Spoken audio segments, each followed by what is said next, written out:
Why should we give charity? Assalamu alaikum. I'm your brother Abu Abdus Salam, speaking to you from the blessed city of Mecca. Number one, our wealth will not decrease.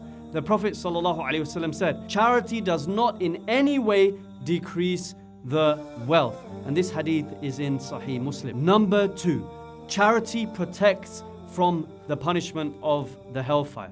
The Messenger of Allah ﷺ said, guard yourselves against the fire of hell, even if it be only with half a date fruit, meaning given in charity. Number three, charity extinguishes the anger of your Lord. The Messenger of Allah ﷺ said, charity given in secret extinguishes the anger of the Lord. Number four, charity diverts calamity. The Messenger of Allah ﷺ said, give charity without delay, for it stands in the path of calamity. It stands in the way of calamity. And this hadith is reported by At-Tirmidhi. Number five, our deeds are multiplied.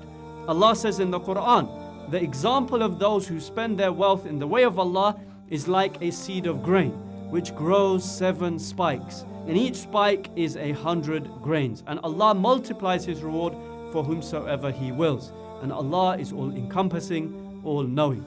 Passive deeds until the Day of Judgment. The Prophet ﷺ said, the good deeds that will reach a believer after his death are knowledge, which he learned and then spread, a righteous son whom he leaves behind, a copy of the Quran that he leaves as a legacy, a mosque that he built, a house that he built for travelers, a canal that he dug, or charity that he gave during his lifetime when he was in good health.